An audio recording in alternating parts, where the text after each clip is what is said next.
Bismillahirrahmanirrahim. Today our topic is opening and closing of stomata.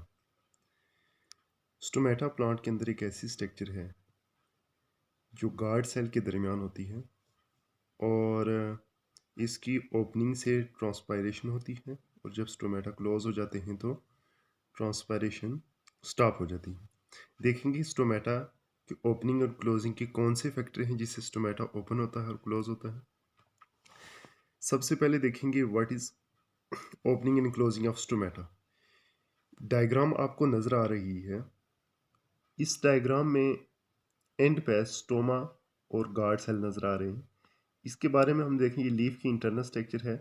इसमें अपर और lower epidermis नज़र आ रही है। एपिडर्मल सेल के दरमियान में गार्ड सेल होते हैं। गार्ड सेल के दरमियान में जो पोर्स हैं उन्हें स्टोमेटा कहते हैं। ये जो अपर एपिडर्मस नज़र आ रही है, इसी तरह लोअर एपिडर्मस भी है और लोअर एपिडर्मस में स्टोमेटा होते हैं। सबसे पहले हम देखेंगे कि गार्ड सेल क्या हैं।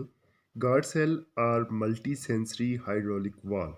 मल्टी सेंसरी से मुराद है कि डिफरेंट फैक्टर्स हैं जिसको सेंस करके ये ओपन और क्लोज होते हैं।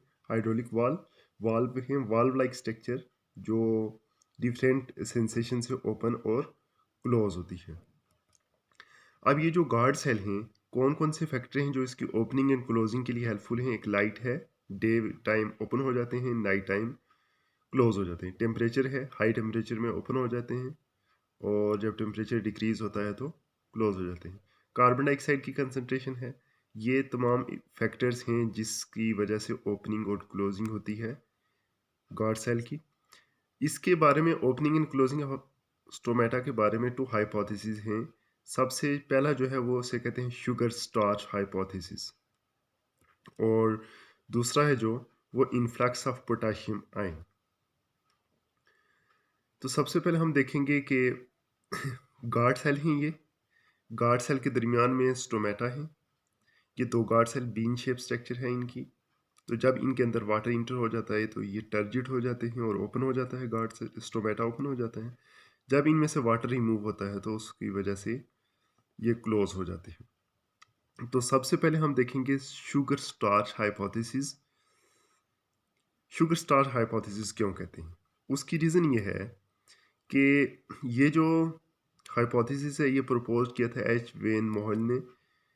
इसमें उन्होंने ये कहा था कि जो गार्ड सेल हैं, गार्ड सेल एपिडर्मल सेल में से वाहिद सेल हैं जिनमें फोटोसिंथेसिस होती है। बाकी एपिडर्मल सेल में फोटोसिंथेसिस नहीं होती। तो जब गार्ड सेल के अंदर डे टाइम में फोटोसिंथेसिस होगी तो फोटोसिंथेसिस के रिस्पांस में शुगर बनेगी। शुगर चूँकि एक सल्यूट है तो ये हाइपरटोनिक सॉल्यूशन हो जाएगा, हाइपरटोनिक हो जाएगा, जिसकी वजह से डे टाइम शुगर ज़्यादा होने की वजह से गार्ड सेल के अंदर वाटर ज़्यादा से ज़्यादा आना शुरू हो जाएगा। शुगर ज़्यादा होने से सल्यूट कंसनट्रेशन इंक्रीज़ हो जाएगी गार्ड सेल के अंदर। जब गार्ड सेल के अंदर सल्यूट कंसनट्रेशन इंक्रीज़ होगी तो सल्यूट कंसनट्रेशन इंक्रीज़ होने से उसके अंदर वाटर पोटेंशियल डिक्रीज़ हो जाएगा। अब वाटर ये करेगा, वाटर ये काम करता है कि हायर वाटर पोटेंशियल से लोअर वाटर पोटेंशियल की तरफ मूव करता है। तो inside the guard cell water potential low हो गया है, डिक्रीज हो गया है, लिहाजा from outside the guard cell water enter होगा इनसाइड गार्ड सेल में। तो जब गार्ड सेल के अंदर वाटर इंटर होगा तो उसकी वजह से गार्ड सेल टर्जिड हो जाएंगे। जब टर्जिड हो जाएंगे तो चूंकि इसकी इनर वॉल थिक है और आउटर थिन है तो लिहाजा ये टर्जिड होने की वजह से इसका स्टोमेटा ओपन हो जाएगा। ये डायग्राम में शो किया है। तो सबसे पहले शुगर, इसलिए इसको शुगर स्टार्च हाइपोथेसिस कहते हैं। शुगर से मुराद ही यही है कि फोटोसिंथेसिस के दौरान ग्लूकोज प्रीपेयर होगा। जब ग्लूकोज प्रीपेयर होगा तो उसकी वजह से, शुगर की वजह से वाटर पोटेंशियल डिक्रीज होने की वजह से इसके अंदर पानी ज़्यादा होगा। जब वाटर इंटर होगा तो गार्ड सेल टर्जिड होंगे, गार्ड सेल की टर्जनिंग से, टर्जिडिटी से स्टोमेटा ओपन हो जाएंगे। इसके बाद शुगर स्टार्च हाइपोथेसिस में देखते हैं कि क्लोजिंग किस तरह होती है। नाइट टाइम जब फोटोसिंथेसिस नहीं होती तो क्या होता है। नाइट टाइम ये होगा कि शुगर कन्वर्ट हो जाएगी या तो स्टार्च की फॉर्म में, शुगर चूँकि सॉल्युबल इन वाटर है, स्टार्च इनसॉल्युबल इन वाटर है, या फिर रेस्पिरेशन में डिफरेंट एनर्जी प्रोसेस में यूज़ हो जाएगी। रेस्पिरेशन के लिए प्लांट शुगर को यूज़ कर लेगा। जब प्लांट शुगर को यूज़ कर लेगा तो उस वक्त सल्यूट कंसनट्रेशन डिक्रीज हो जाएगी। सल्यूट के कम होने की वजह से वाटर जो है, वाटर सेल से निकल के आउटसाइड आ जाएगा। डायग्राम में भी शो हो रहा है कि वाटर बाहर निकल रहा है। जब गार्ड सेल से वाटर निकल आएगा तो उसकी वजह से गार्ड सेल फ्लैसिड हो जाएंगे, वीक हो जाएंगे। गार्ड सेल के वीक होने की वजह से स्टोमेटा क्लोज हो जाएंगे। तो इसलिए इसे शुगर स्टार्च हाइपोथेसिस कहते हैं कि डे टाइम शुगर की फॉर्मेशन की वजह से गार्ड सेल ओपन होते हैं और नाइट को स्टार्च की वजह से वो क्लोज हो जाते हैं। इसके बाद जो दूसरा मैकेनिज्म है वो है influx of potassium ion. Potassium ion सबसे पहले देखते हैं कि ओपनिंग ऑफ स्टोमेटा के लिए किस लिए हेल्पफुल है। तो active uptake of potassium ion into guard cell from surrounding epidermis, सबसे पहले ये है कि जब पोटेशियम आयन सराउंडिंग सेल से गार्ड सेल के अंदर इंटर होना शुरू हो जाएंगे तो उसकी वजह से पोटेशियम के अंदर वाटर पोटेशियम के गार्ड सेल के अंदर आने की वजह से उसका वाटर पोटेंशियल डिक्रीज हो जाएगा।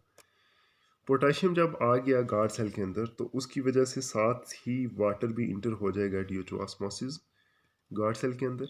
जब गार्ड सेल के अंदर वाटर इंटर होगा तो उसकी वजह से गार्ड सेल टर्जिट हो जाएंगे और स्टोमेटा ओपन हो जाएगा।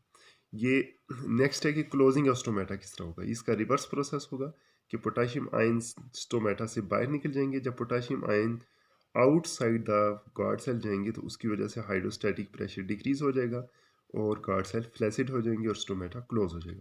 ये जो डायग्राम बनी हुई है इसमें पहली डायग्राम है स्टोमेटा ओपन नज़र आ रहे हैं। इसमें गार्ड सेल के अंदर क्लोरोप्लास्ट नज़र आ रहे हैं आपको, क्योंकि इसके अंदर फोटोसिंथेसिस होती है। बाकी जो एपिडर्मल सेल हैं उनमें क्लोरोप्लास्ट नहीं है। तो डे टाइम ये हुआ कि वाटर इंटर होने की वजह से, पोटेशियम इंटर होने की वजह से वाटर भी इंटर हुआ, वाटर इंटर हुआ तो ये टर्जिड हो गए। जब टर्जिड हुए गार्ड सेल तो उसकी वजह से स्टोमेटा ओपन हो गया। जबकि नाइट टाइम ये हुआ कि पोटेशियम लॉस हुए। जब पोटेशियम लॉस हुए तो वाटर भी लॉस हुआ, वाटर लॉस होने की वजह से गार्ड सेल फ्लैसिड हुए और स्टोमेटा भी क्लोज हो गया। इसके बाद है फैक्टर्स। कौन से वो फैक्टर हैं जो पोटेशियम की मूवमेंट के लिए हेल्पफुल होते हैं। पोटेशियम क्यों सेल के अंदर इंटर होता है, उसके अंदर लिए जो पहला है वो है कार्बन डाइऑक्साइड कंसनट्रेशन का। कि अगर लो कार्बन डाइऑक्साइड कंसनट्रेशन होगी तो कार्बन डाइऑक्साइड की कंसनट्रेशन लो होने की वजह से स्टोमेटा ओपन होंगे। उसकी रीज़न ये है जब लो होगी तो जाहिर है फोटोसिंथेसिस के लिए उसे कार्बन डाइऑक्साइड ज़्यादा चाहिए, तो उस वक्त स्टोमेटा ने ओपन होना है। लिहाजा कार्बन डाइऑक्साइड जब लो होगी तो उस वक्त इन्होंने ओपन होना है ताकि कार्बन डाइऑक्साइड ज़्यादा से ज़्यादा सेल के अंदर, लीफ के अंदर इंटर हो सके। हाई कार्बन डाइऑक्साइड होगी तो स्टोमेटा क्लोज हो जाएंगे। इसके बाद जो दूसरा फैक्टर है वो है ब्लू लाइट का। ब्लू लाइट का इफेक्ट ये है कि ब्लू लाइट एसिडिफाई करती है बाय पंपिंग प्रोटॉन। जब पंप प्रोटॉन सेल के अंदर आ जाएंगे तो उसकी वजह से गार्ड सेल के अंदर पोटेशियम आयन भी आ जाएंगे। पोटेशियम आयन आने की वजह से गार्ड सेल के अंदर पानी आएगा। वाटर इंटर होने की वजह से गार्ड सेल टर्जिट होंगे और स्टोमेटा ओपन हो जाएंगे। तो लिहाजा ब्लू लाइट चूँकि डे के टाइम होती है, डे टाइम होती है, लिहाजा ये डे टाइम स्टोमेटा ओपन हो जाते हैं और नाइट टाइम ये क्लोज हो जाते हैं। ये जो opening and closing of stomata है ये एक इम्पॉर्टेंट लॉन्ग क्वेश्चन है।